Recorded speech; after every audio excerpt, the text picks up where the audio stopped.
Le Seigneur soit avec vous. Évangile de Jésus-Christ selon saint Matthieu. Gloire à toi, Seigneur. Au 4e chapitre, les 11 premiers versets. En ces temps-là, Jésus fut conduit au désert par l'Esprit pour être tenté par le diable. Après avoir jeûné 40 jours et 40 nuits, il eut faim.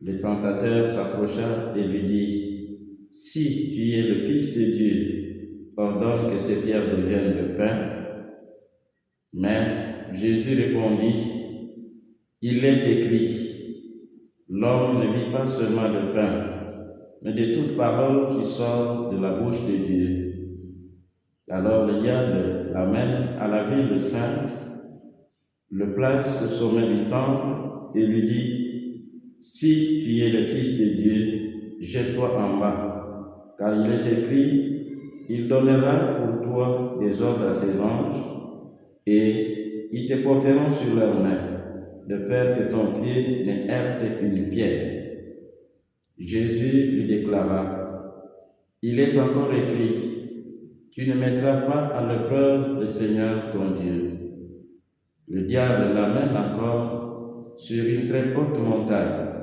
et lui montre tout le royaume du monde et leur gloire. Il lui dit, « Tout cela, je te le donnerai, si tombant à mes pieds, tu te prosternes devant moi. » Alors Jésus lui dit, « Arrière, Satan, car il est écrit, c'est le Seigneur ton Dieu que tu adoreras. À lui seul tu rendras un culte. » Alors le diable le quitte, et voici que des anges s'approchèrent et ils le servaient. Acclamons la parole de Dieu. Louange à toi, Seigneur Jésus. Chers frères et sœurs dans le Christ,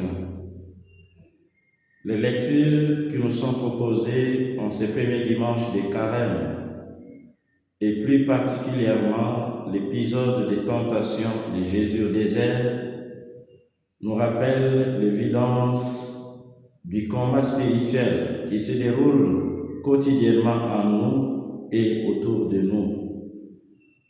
Et au cœur de ce combat se pose la question du mal qui empoisonne la vie de l'homme et sa relation avec Dieu, avec ses semblables et avec la nature.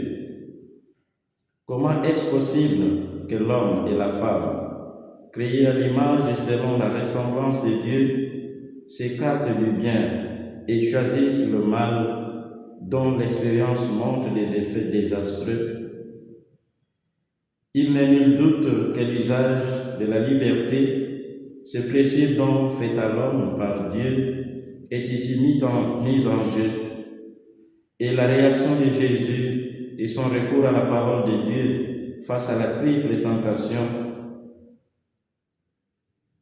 rappellent l'existence de moyens adéquats mis par Dieu à la portée de l'humanité. Je voulais dire la parole de Dieu, l'amour, la fidélité, le courage, la connaissance des ruses du diable. Cela pour se vaincre soi-même, en vue de mener une vie qui ne soit pas dictée par des attachements désordonnés et ainsi triompher du tentateur et de l'ennemi du genre humain, triompher de la mondanité, du désir de la chair.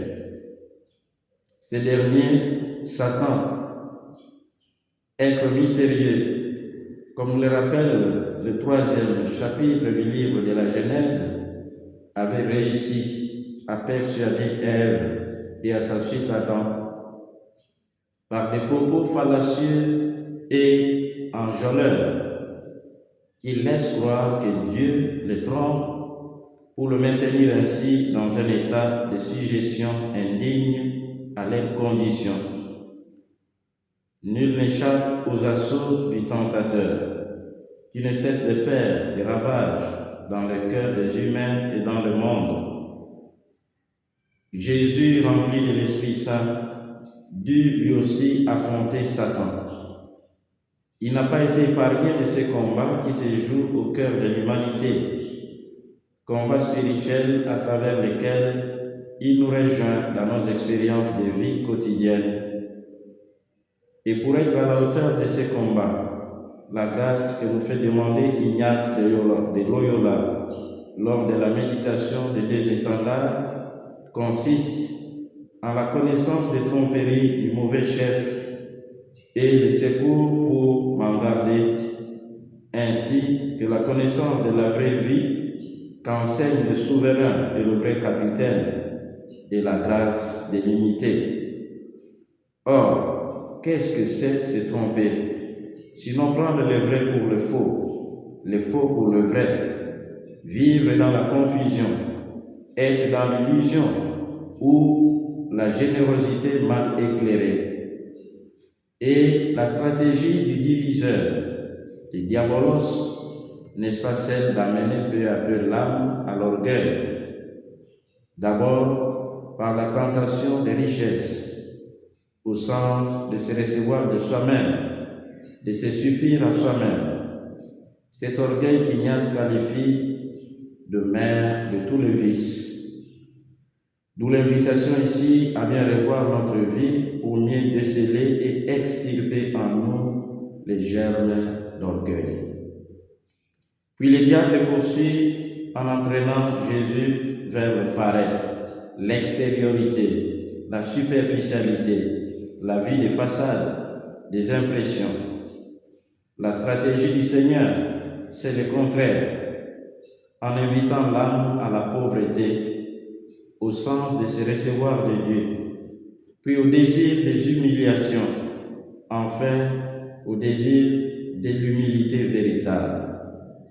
Voilà tout un chemin du discernement des esprits. Ce qui est en jeu en tout ceci, c'est l'adoration de Dieu contre l'adoration des idoles. En méditant les tentations de Jésus au désert, on comprend mieux que les combats spirituels se jouent dans le cœur de tout homme, que le bien et le mal sont toujours mêlés comme l'ivraie et le bon grain, en toute œuvre et en toute bonne conscience. En effet, cet épisode de tentation au désert nous met face à un choix radical entre l'esprit de l'Évangile et l'esprit du monde. Matthieu, dont l'esprit de l'Évangile nous sert de point d'appui, précise que Jésus fut conduit par l'Esprit au désert pour y être tenté par le diable. Mais qu'est-ce que c'est le désert? Sinon le lieu classique de la tentation. Tentation de se laisser séduire, de se laisser prendre par le diable, entraîner, aveugler, au moment où l'on cherche à se rapprocher de Dieu. Du coup, on voit mieux le choix à faire, l'option à prendre, une option radicale, un choix déterminant et décisif. Dans le désert, la vie et la pensée s'approfondissent. Ce que l'on a, ce que l'on fait disparaît. Il ne reste plus que ce que l'on est. Alors on peut attendre le meilleur ou le pire de ce qui monte de soi-même. Et là, Jésus perçoit les appels qui constituent le fond de la vie humaine. Mais la solitude de Jésus au désert ne doit pas nous placer dans un vague climat de vertus menacées. En réalité, il s'agit de l'interrogation décisive, du choix fondamental, du moment des grandes options. Et dans ce désert, les démons suggèrent à Jésus tout d'abord que la voix entendue au sortir des eaux du Jourdain était une illusion. Si tu es vraiment le Fils de Dieu, ordonne à ces pierres de devenir du pain. Jésus ne cède pas, et jamais il ne cédera à la tentation du pouvoir, aux séductions du mammon contre la tyrannie.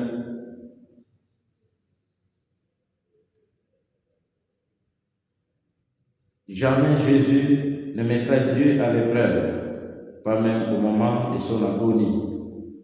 Les tentateurs reprennent la même ruse, le refrain, la même générique. Si tu es fils de Dieu. Ce qui nous arrive assez souvent, on nous provoque en ces termes. Si tu es un homme, si tu es une vraie femme, si tu es fort, si tu es riche, si tu es sage ou intelligent, prouve-le. Comme si c'est en le prouvant qu'on devient en ce moment-là homme et femme, qu'on devient intelligent et fort. Satan et à sa suite ses adeptes et provocateurs posent les si comme ces pièges qui ouvrent la porte du ridicule. Et pour confondre Satan, Jésus aussi répond en faisant référence à la parole de Dieu. L'homme ne vit pas seulement du pain, mais de toute parole qui sort de la bouche de Dieu. Ainsi, il nous montre le chemin à suivre, la connaissance de la parole de Dieu et sa volonté et la capacité de la mettre en pratique. La deuxième tentation est celle du messianisme triomphaliste